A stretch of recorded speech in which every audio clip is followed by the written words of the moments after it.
Wanankwe Wani, Natasawis Kimberly Tony, Wani no Kishkawatuank.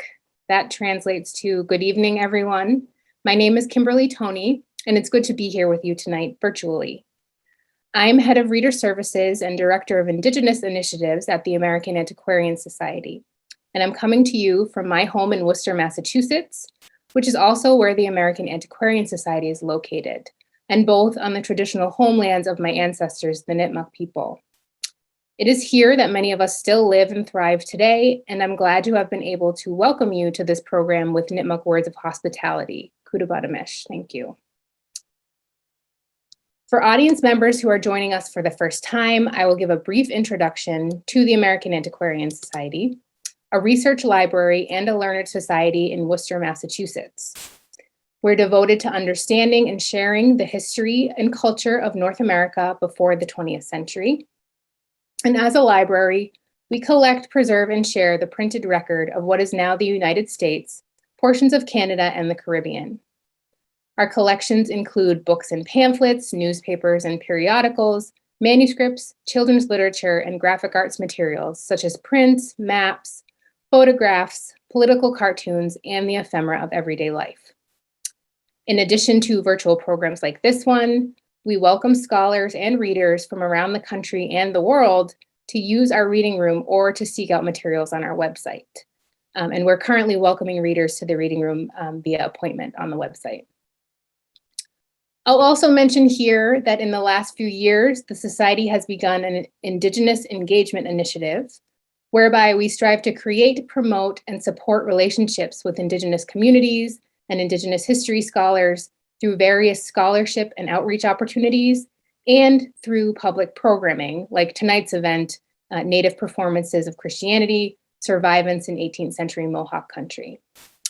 And now I'll briefly toss it over to my colleague, Kayla Hopper, who'll provide us with a little bit of housekeeping information for tonight's event. Kayla.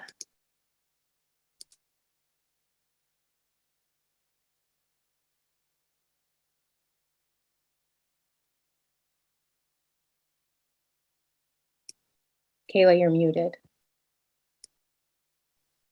Sorry, it didn't fully click. All right. Well, good evening, everyone. Thanks for joining us tonight. And I'm just going to give you a few notes about how we're going to use Zoom webinar. For the open Q&A portion at the end of the program, we'll be using the dedicated Q&A function, not the chat box. So you can place your questions into the Q&A at any point during the program. Due to the large number of attendees, the chat box will be used only for informational purposes. Throughout the program, I'll be posting relevant links and information there, and you can contact us as presenters if there are any technical difficulties that we should know about. If you would like to save the chat to retain the links for future use, you can save a transcription of it by clicking on the 3 dots in the chat window. Closed captioning is also available as an option for tonight's program via Zoom's live transcription function. You can turn the closed captioning on and off with the button labeled CC. Finally, we are recording this program and we will make it available on our website for viewing later. Thanks, Kim, that's it. Thanks, Kayla. And now I will go ahead and introduce our speakers tonight. William Hart is Professor Emeritus of History at Middlebury College and has lectured and published widely on the intersections of race, religion, and identity during the colonial and early republic eras. He's most interested in examining Black Americans and Native Americans who navigated life between two worlds, as exemplified in his recent book, which we'll be discussing tonight.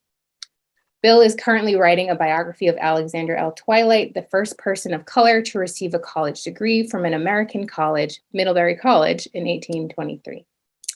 And our facilitator of the discussion tonight, David J. Silverman, is Professor of History at George Washington University.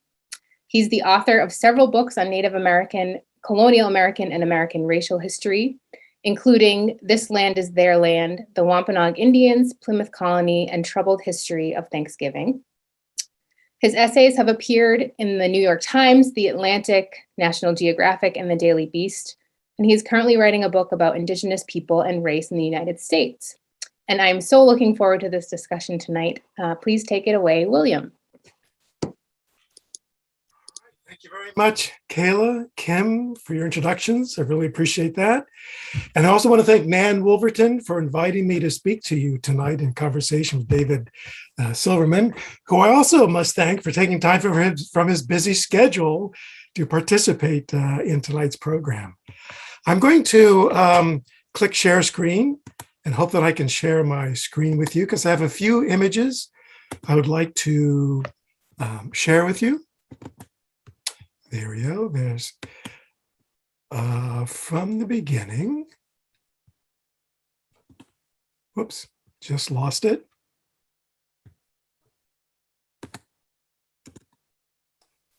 I just lost there we go. Okay.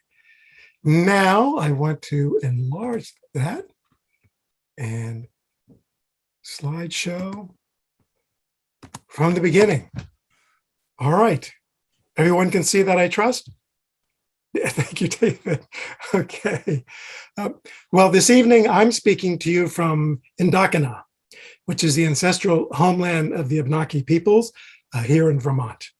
The geographic location, though, of my book, For the Good of Their Souls, is west of here in the Mohawk Valley, west of Schenectady, New York. I've got a slide to kind of show you where that is. A couple of slides I'll show you. So it might be a little difficult to look at this slide from 1747, but I'm sure you can see on the right-hand side, Champlain Lake. Follow Champlain Lake down to Albany, then head due west. And you'll see a label there called Mohawks. That's Mohawk Country. And that area that incorporates Mohawks, Oneidas, Onondagas, Cayugas, Senecas, that is known as the Haudenosaunee people. Some of you might know it as the League of the Iroquois. So my book focuses on the most eastern nation of the Haudenosaunees, the Mohawks. I've got another map here that might show this a little better to show you where Mohawk country was. This gray area where it says Mohawk Nation incorporates not just settlement area, but also hunting territories.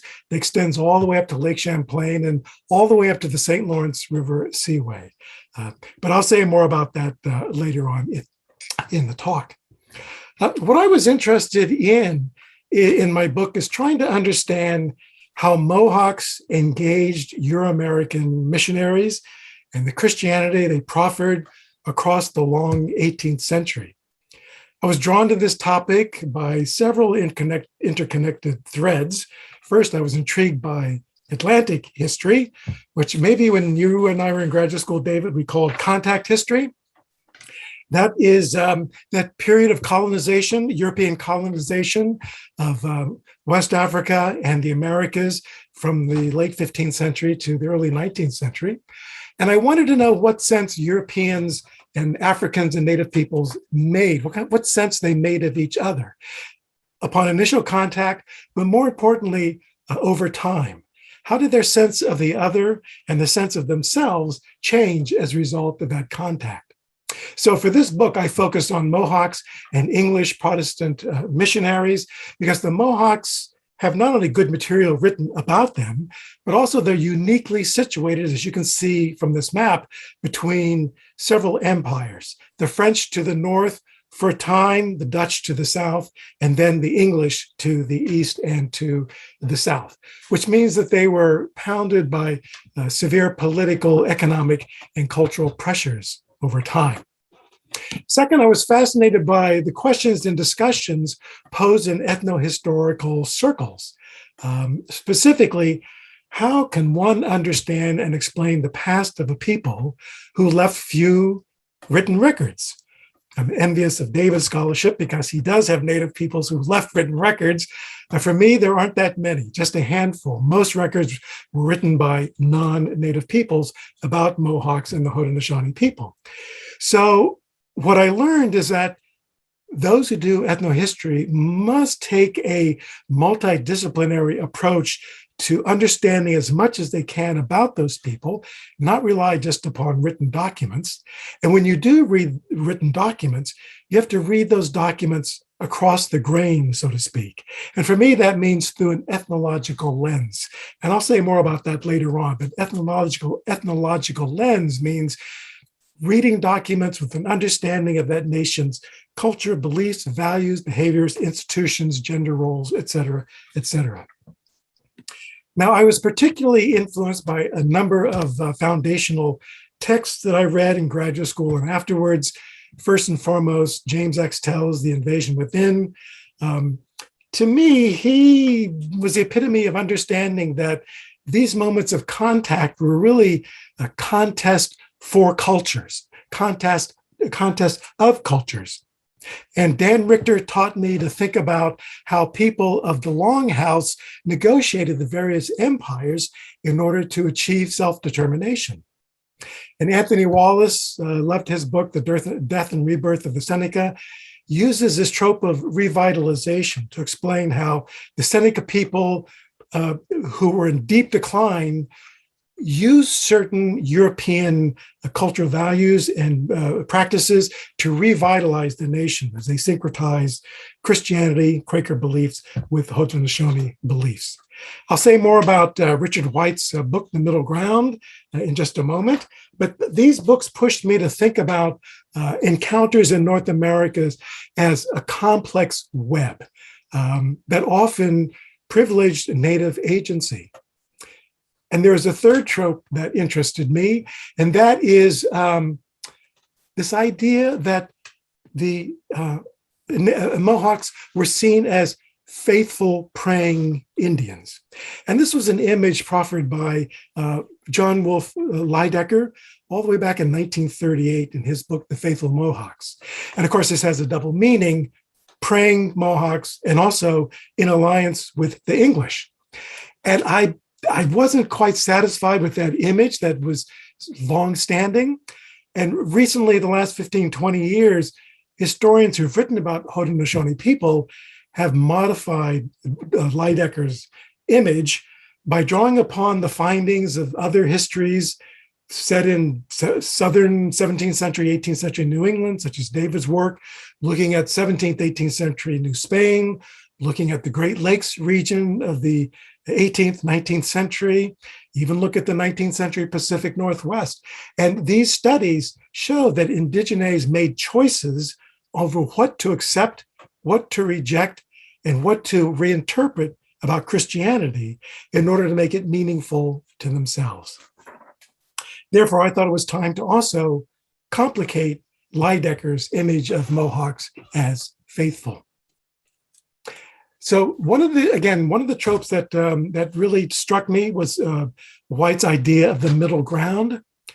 And here in his book called The Middle Ground, he's using middle ground to suggest that when cultures are in contact with each other, where one side cannot dominate the other, specifically, say, the Great Lakes, unsettled Great Lakes region, where he sets his book, there's an awful lot of misreading that goes on as one culture tries to appeal to the other culture based upon what they believe that other culture is all about, which means there's a lot of misreadings, misinterpretations, mistranslations. But all of this is there to serve mutuality, reciprocity, in order to foster good feelings between the two sides.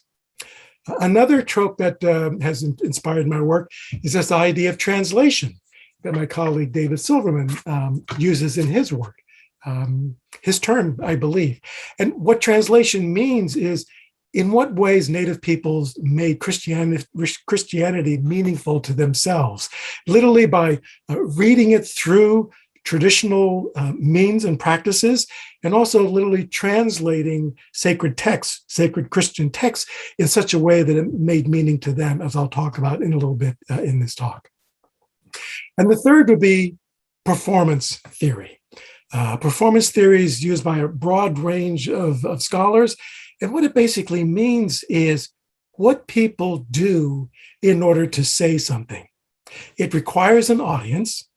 Think about actors performing for an audience.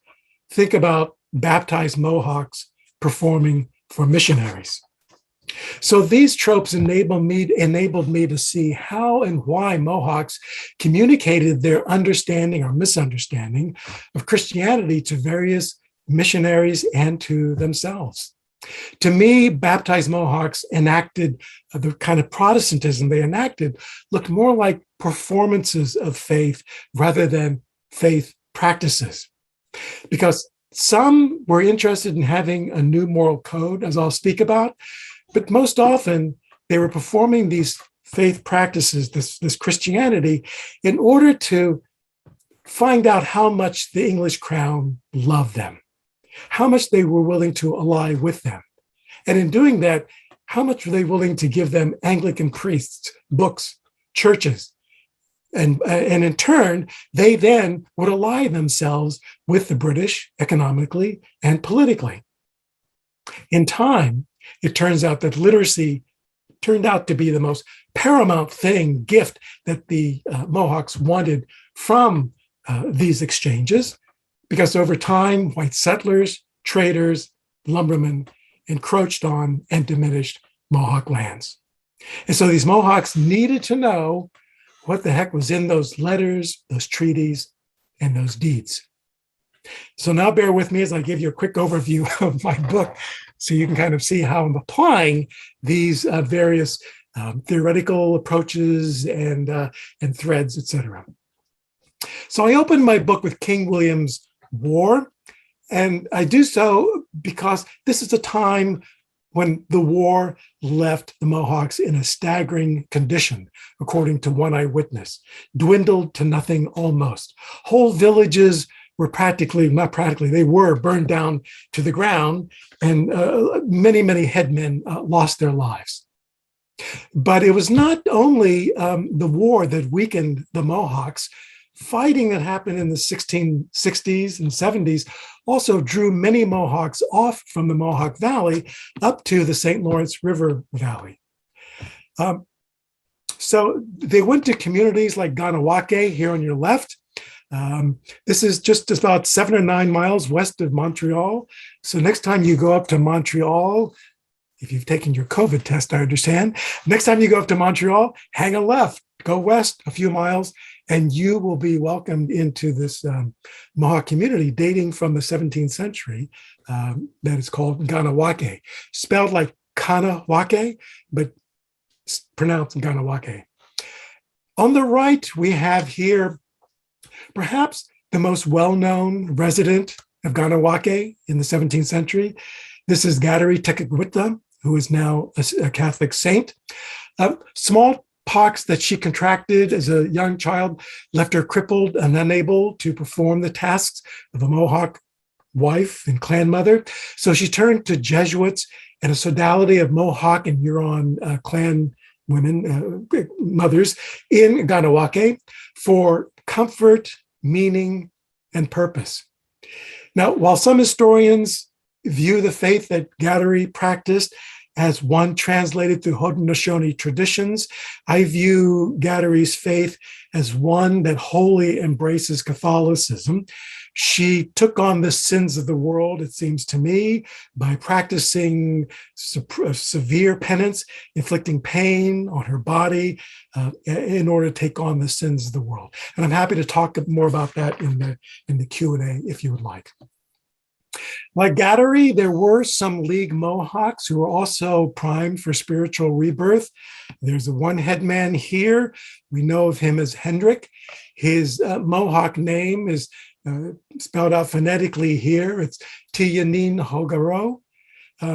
His Mohawk name means open the door. Open the door.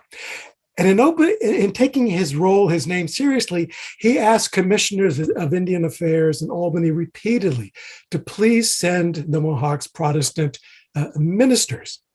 In fact, a Dutch minister, a dominee, did baptize Hendrik and his entire family, fulfilling the gesture of mutuality and reciprocity with the English crown. With this time, New York controlled New York, English crown controlled New York, not the Dutch. And this idea of reciprocity and mutuality was in fulfillment of the Haudenosaunee principle of exchanging material items, people, ideas, beliefs, with the purpose of turning outsiders into insiders, And this dates all the way back to the Great League of Peace, dating back to the 15th century. What you see here is a portrait of Henrik when he visited London in 1710.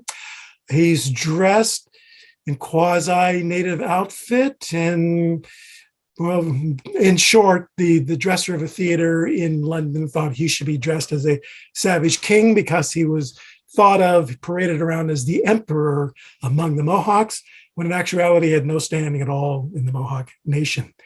We can talk about that later on too, if you'd like. So by the late 17th century, the 1690s is when the Domine baptized Henrik and his family. By the late 17th century, we find English officials, and even those in New York, believing that the best way to bring Mohawks back to the valley and also to shore up trade and military alliance and safety on the western frontier was to instruct them in Protestant Christianity, ideally Church of England Protestantism.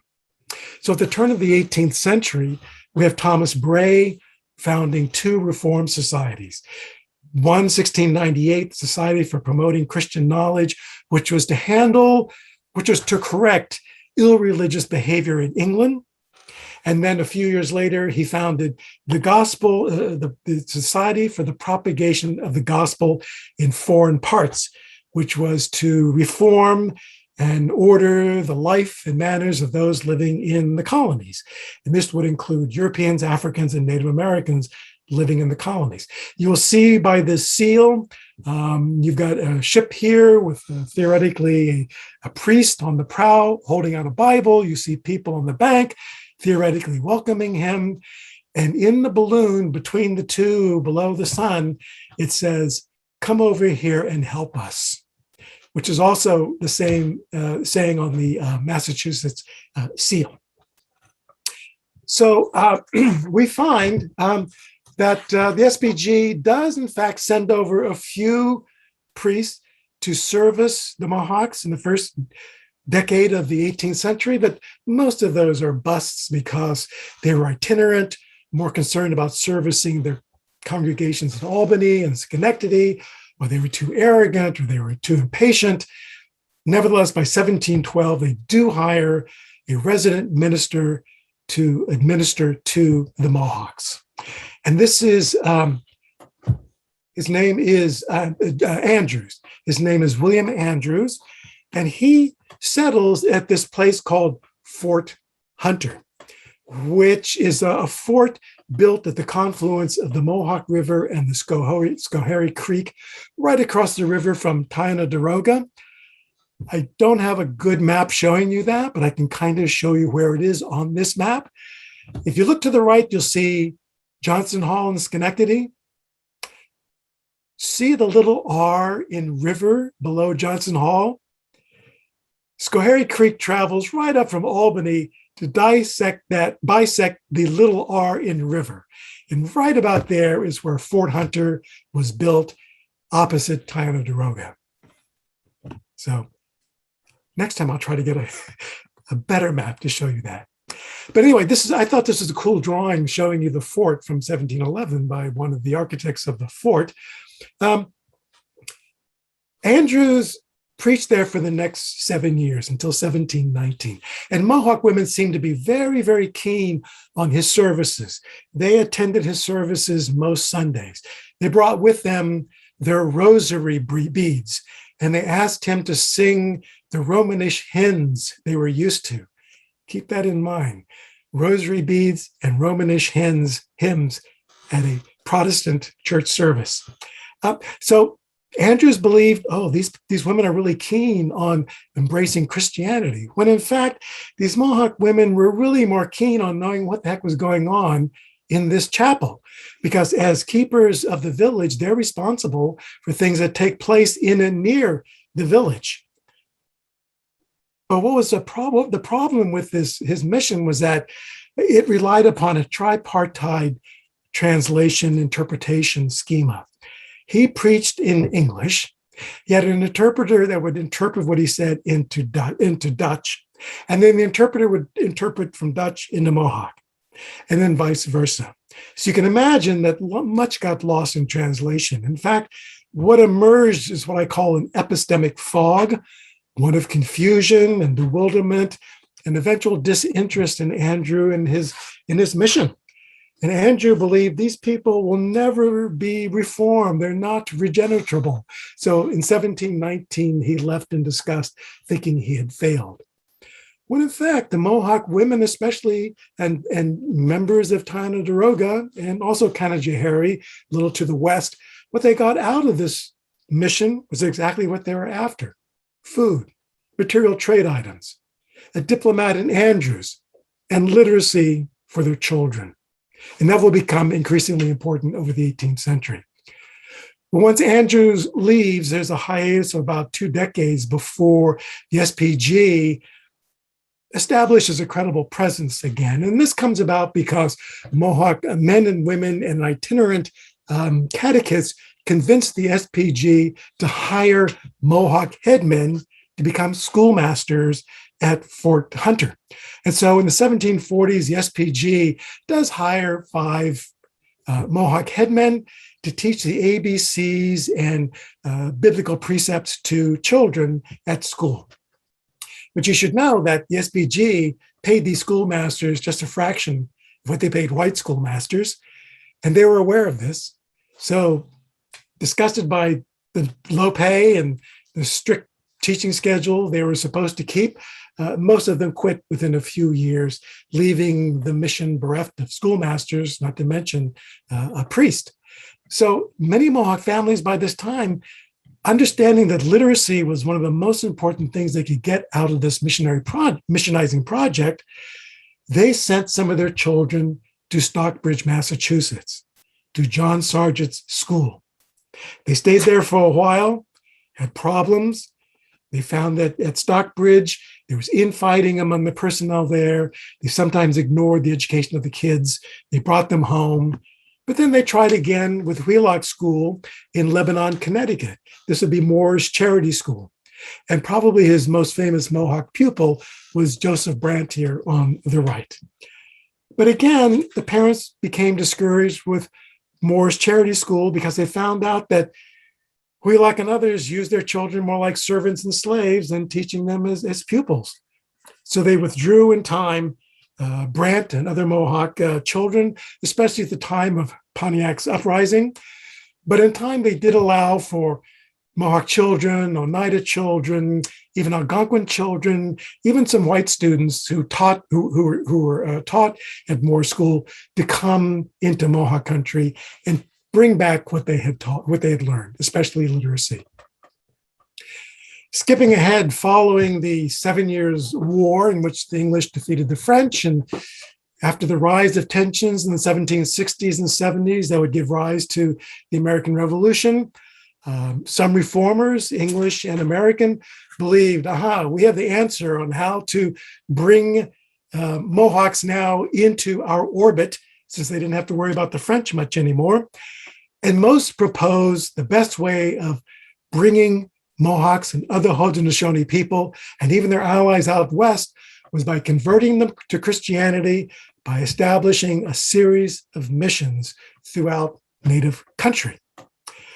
Sir William Johnson, who was a powerful patron of the Haudenosaunees, especially the Mohawks, because he was married to Joseph's sister, Molly Brandt, liked the idea of establishing a series of conforming missions, but certainly not dissenting missions. And he did not like the idea of also, quote unquote, civilizing the Haudenosaunees by introducing them to the English arts of farming and weaving. He thought Mohawks becoming farmers would render them skillless, impotent as warriors. So he dashed those plans to set up a chain of missions, but the SPG did send one missionary to Fort Hunter around 1770. His name was John Stewart. And the most important thing that Stewart did was to continue with the translating project that Sir William Johnson began with Joseph Brandt to translate Christian texts into Mohawk. And here you see an example of the Book of Mark, that Joseph Brant translated into Mohawk to be used by Mohawk children so that Christianity could become familiar to these children. Well, the Revolutionary War resulted in many deaths and displacement and material loss for many Mohawks. Just look at Colin Calloway's book, The American Revolution in Indian Country from 1995, and you'll see the kind of displacement that took place. In fact, nearly all Mohawks became refugees at the beginning of this war, either moving off to St. Lawrence Seaway to the north, as you can see on this map, or out to Fort Niagara to the west, just south of Lake Ontario. In fact, at war's end, we find that those who lived in Tighnonoroga, just between Schenectady and Johnson Hall around that little Arn River, and those who lived in Canajoharie to the west of Johnson Hall, formed two separate communities. If you see Kingston, Frontenac on your map, look just below at Bay of Quinte. That's where those at Tighnonoroga settled. And those, I'm just going to jump right in. Sorry, we're coming up on 7:30, so I just want to make sure we have a little time here to wrap up and transition over to the discussion part before we get to the Q&A. So sorry for butting in, but just about 2 or 3 more minutes. That's it. And then the others moved over to Brantford, as you can see on the left-hand side. And these communities, interestingly, established themselves very similarly by establishing the church right away, the school right away, mills, homes, sawmills, etc. But there were two differences. At Bay of Quinte, the headman there, Deserantion, said, "No white people are welcome." 80 years of mistrust meant you are not welcome in our community. We'll take your institutions, but we don't want to take you. At Brantford, Joseph Brant, the leader there, felt just the opposite. He learned from Sir William Johnson and Molly Brant the wealth that could be provided by the English economy, and he wanted white farmers to come in, become renters, landowners, tenant farmers, etc., which would enrich the residents there. But in both places, white settlers flooded these areas and changed their lives forever. So my book, I hope, is one in which you can see that across this long 18th century, Mohawk men, women, and children adopted selectively certain aspects of Protestant Christianity for the purposes of survivance. And survivance is a term from Gerald Wiesner. He's an Anishinaabe scholar. And he means finding creative ways of asserting agency and sovereignty, not merely surviving, but continuing on as Native peoples, in this case, as Mohawks. So it was a kind of conversion, a kind of creative transformation that the Mohawks underwent as they embrace aspects of Christianity on their terms, most importantly, literacy, because they believed that this was best for their souls. And I will end right there. So David, please hop in. Great. Thanks, Bill. I think you've set the stage nicely for us. And let's get right to the heart of the matter here. In your closing comments, I was keying in that you said, well, they adopted, the term uses adopted Christianity, and then towards the end you say sort of converted, not converted, sort of converted, right? And I think you only used the word conversion once in your comments. That strikes me as a sea change from the first book on your list, right? James Axtell's Invasion Within. Axtell is known for a great many things in this field, but one of his more galvanizing essays went by the title, "Were Indian Conversions Bona Fide?" Now, your whole book is in many ways a response to that question. And I suspect your answer is that question is entirely beside the point. Could you discuss your perspective on the role of belief in your story of the forming of Wampanoag, pardon me, that's my own word, of Mohawk Christianity versus your emphasis on performance? question. Thank you. Yeah, I certainly believe that some Mohawks did become bona fide believers. I think, to me, there's no doubt that Gadari Teguita was one. I didn't talk about an individual named Little Abraham, was one. He read prayers at every moment he could, even on the battlefield. When English troops and Mohawk troops went off during the 7 Years' War, they asked the SPG missionary, Ogilvie, would you please go and accompany these troops and read them prayers? And he said, no, thank you. I think I'd rather sit in Montreal. But little Abraham went. I think he was a bona fide Christian. But I think it's very hard for us historians today to try to discern what Native peoples actually believed 200 or 300 years ago, especially because we don't have what they wrote down, what they believed, only what others had to say about them. So what I like to do is look at what people did. What people did tells us something about their identity. I have a quote here from Scott Lyons, who says of native identity is what people do, not what they are. And I think that holds true for Christian identity as well. So what I see baptized Mohawks doing, and you're right, I don't think I use conversion more than once or twice in my book. I use baptized but not converted to mean those who have taken on the sacrament of baptism without necessarily being a bona fide Christian, because some of them did so transactionally. They would go to Andrew's church service on Sunday and then seek out a shaman on Monday to have their dreams read, or they would participate in a green winter festival, a midwinter festival, or a green corn ceremony, when most missionaries would tell them, please stop that, no more dreaming. And some did vow to stop dreaming, but most did not stop dreaming. So for me, the best way of understanding Christian identity is to look at what people did. And in looking at what people did, I see a very complicated landscape of those who performed rather than practiced Christianity. Do you think your reading of Mohawk Christianity is all that different from what you would see if you applied the same view to, say, the English and Dutch of Albany? Would we be able to discern their belief? Or would we see the same kind of fluidity, a willingness to go to this kind of congregation versus that congregation, to act in ways that are inconsistent with the way that the minister is preaching? Is there a fundamental difference, in other words, between Native American Christianity and, say, colonial American Christianity? That's a really good question. Certainly, Mohawks would criticize their Dutch Christian brethren and English Christian brethren for acting more sinfully than they acted. They're baptized, but they gambled, they drank, they traded on Sundays. So why aren't you after them? And why are you after me over my piety, my faith? So in some ways, in that regard, no.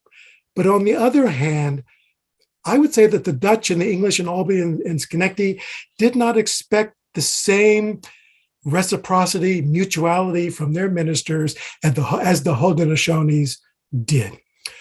Certainly, they were people of authority that you go to seek advice, but in terms of forming political alliances, I don't think the same would hold.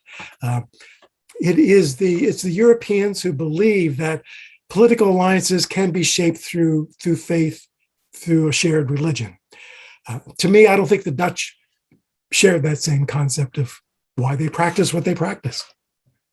So let's talk a little bit more about the transactional nature of Mohawks with their missionaries and with the societies that those missionaries represent. You listed a few things that they get out of this relationship, right? You said literacy was important here. You mentioned trade goods, right, or gifts rather of trade goods. A certain political standing, right, with this very powerful English colonial society that is bearing down on them.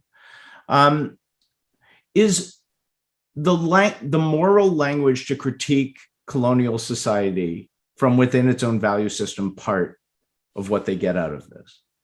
You invoke the middle ground, right? And part of what the middle ground is all about is Native people and colonists trying to appeal to one another's cultural values in order to manipulate them in one way or the other. Is that part of the transactional nature here of this relationship?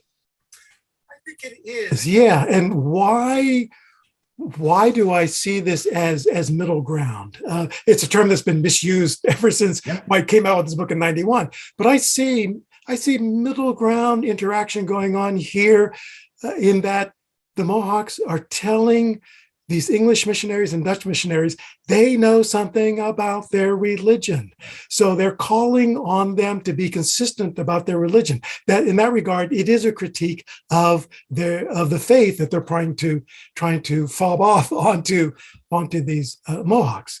But at the same time, I think the transactional aspect of it is if you do this for me, I will do that for you.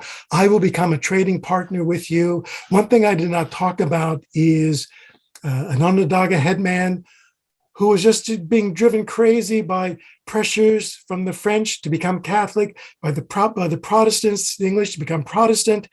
And he says at one point, "You people drive me crazy. I tell you what, whoever sells me the goods the cheapest, that's the faith I will practice."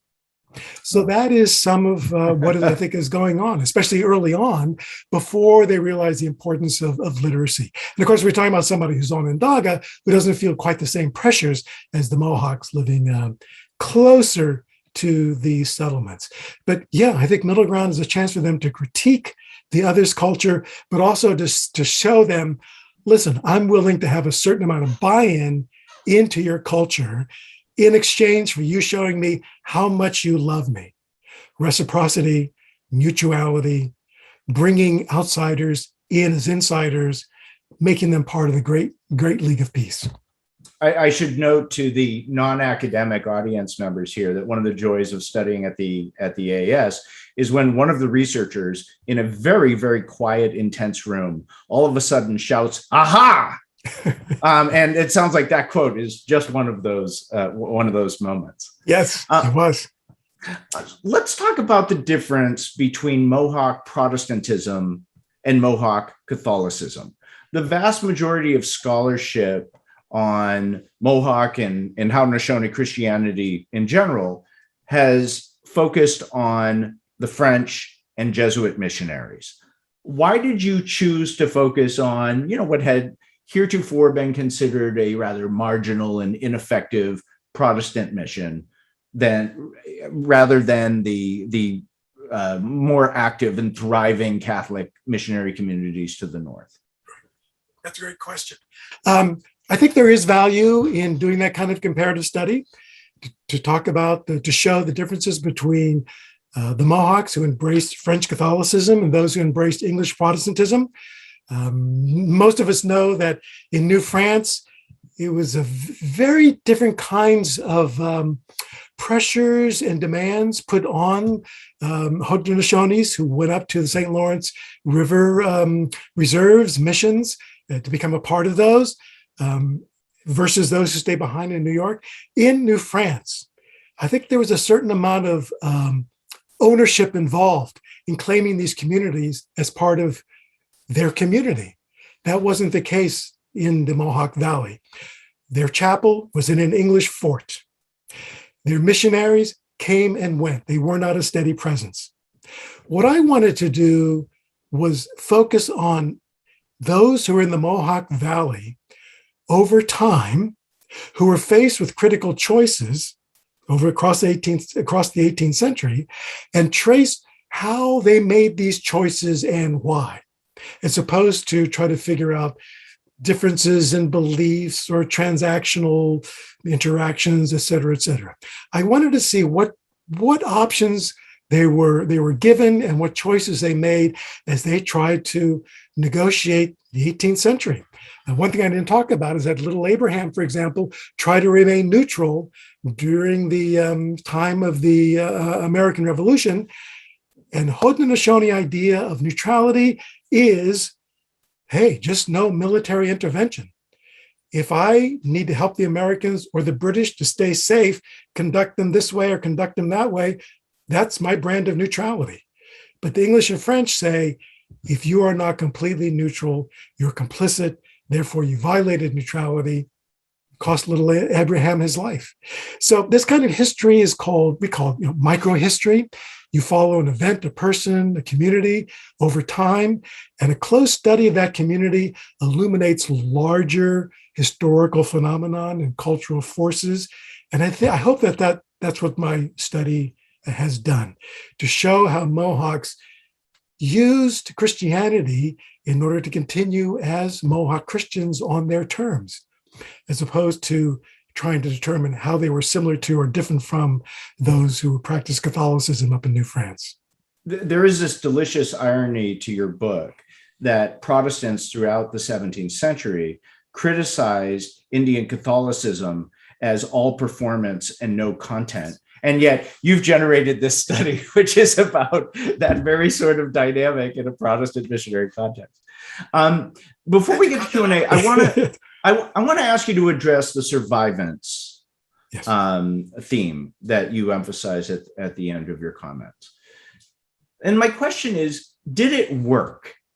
This attempt, right, to curry favor and material profit with an aggressively encroaching empire through the state church of that empire. Did Protestant Mohawks fare better than, say, non-Christian Mohawks or Catholic Mohawks? Did this strategy of survivance work? Or to what degree did it work? I suppose you could say yes and no.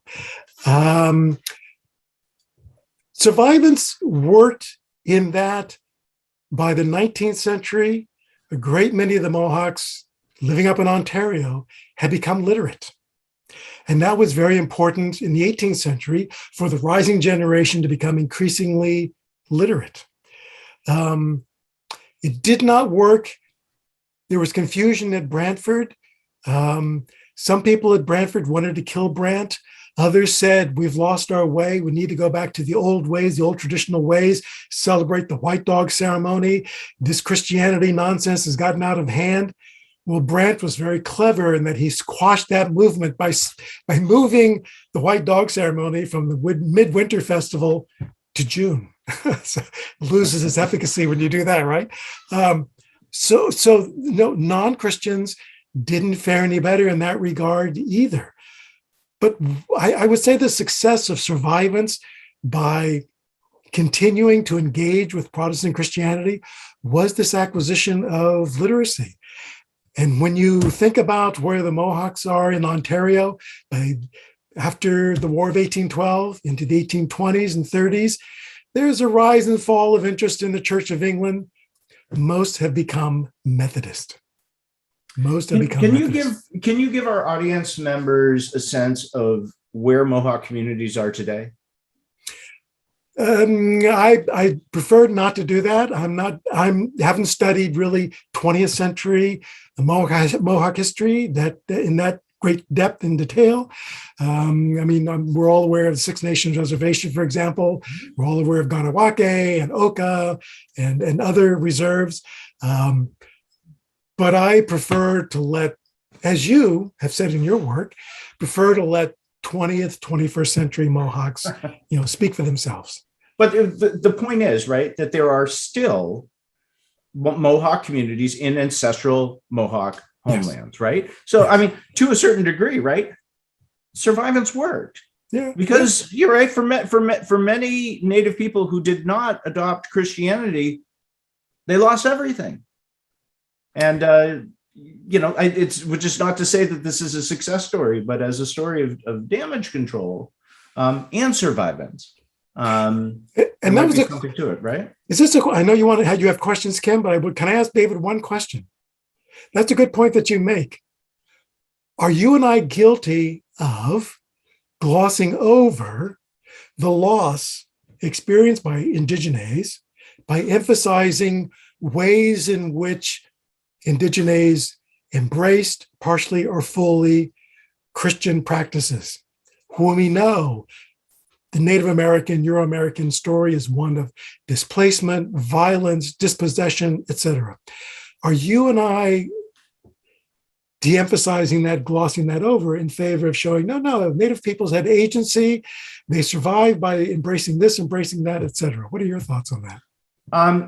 That critique has certainly been leveled by some scholars in the Native American Indigenous Studies field. And I think, to the extent that we have non-academic readers here, they might be most familiar, say, with the work of Roxanne Dunbar Ortiz. And she has been quite explicit where she says, Native agency is entirely beside the point. The point is settler colonialism running over Indigenous people. My feeling as a historian is this. One of the values of history is the ability to be surprised by the past, as opposed to finding what you expect to find in the past. And so I will agree to disagree with that critique on this point. I want my readers and students to continually be surprised by the past. And one of the things that continuously surprises them is the agency and inventiveness, and for that matter, survivance of Indigenous people. As somebody who teaches African American history, I've always begun my classes with students, telling students that the present is conditioned by the past. Lately, before I retired, I was telling students, gee, it looks like the present is ineluctably linked to the past. We are living with business that was unfinished, untaken care of.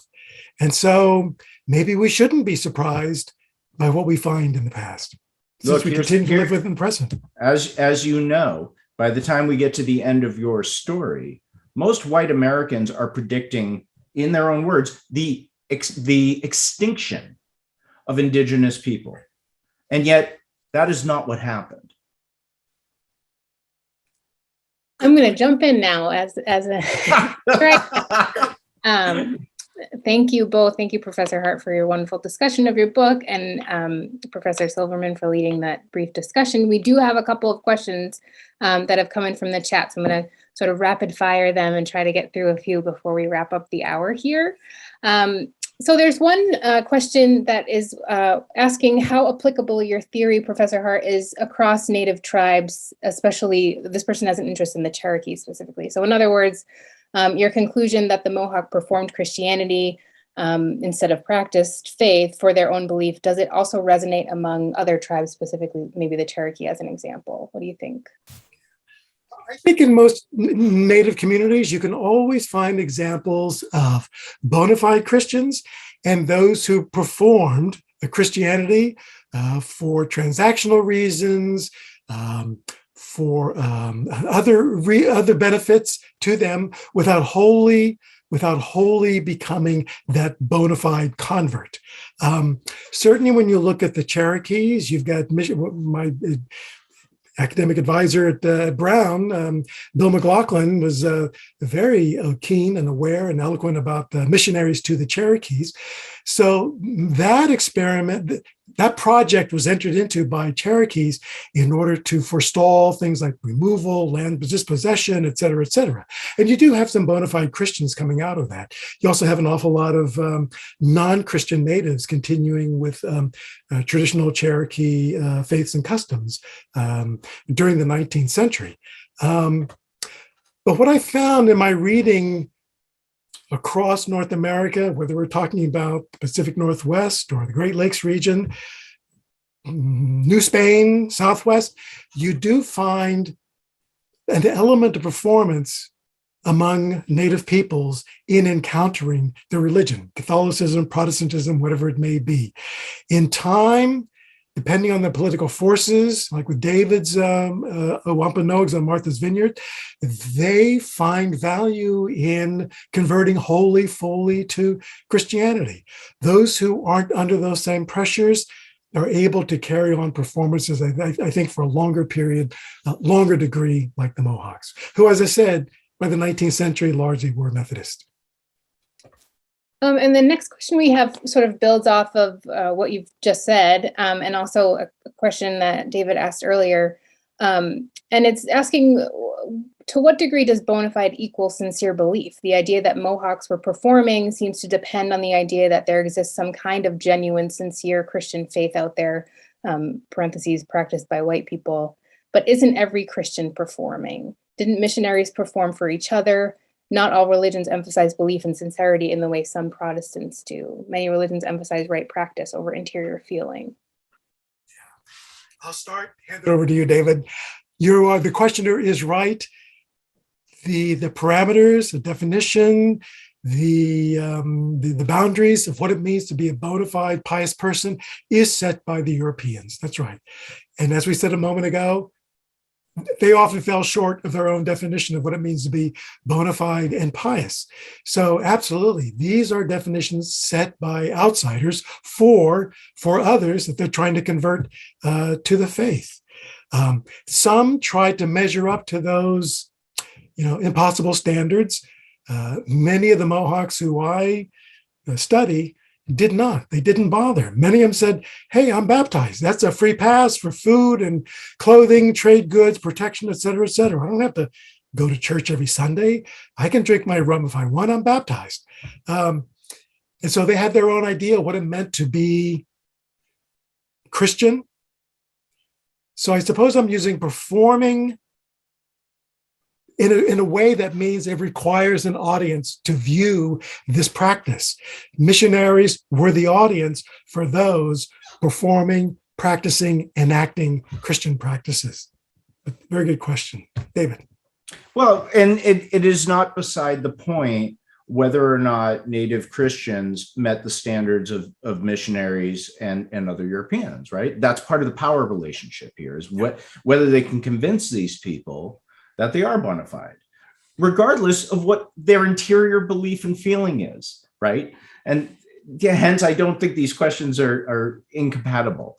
I think it's also worth noting here that this performance framework that you've used is also useful for understanding relationships within Indigenous communities, and that identification with one Christian denomination versus another, in many contexts, becomes an expression of community politics, whether you're with one faction or another faction, which is not to say that it's the religion that's driving the factionalism, but rather that the religion becomes an expression of other political divisions. And that's a dynamic that I find deeply interesting, and that you find in numerous Native American communities across time and space. That's right. In fact, even performance among people who are and want to embrace Christianity in front of those who don't, in front of nativists, so to speak.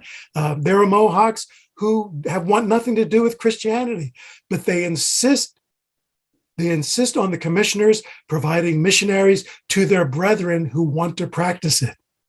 They may be critical of them, but they see the need for their brethren to have missionaries for them. So in a way, those who are baptized are also performing those who are not baptized. So you're right.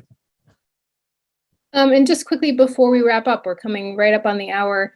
I wonder if each of you could recommend resources for recovering Indigenous voices in the biased texts written by missionaries. That's a really good question, I think, that has come in. And you've talked to Professor Hart about the tension between sort of having to recover these histories based on texts that are inherently biased. So can you offer some resources for people? Or I guess ways to look critically at the materials? What would you recommend, David? Nothing has ever been quite so powerful for me as reading Wampanoag language marginalia in Wampanoag language Bibles.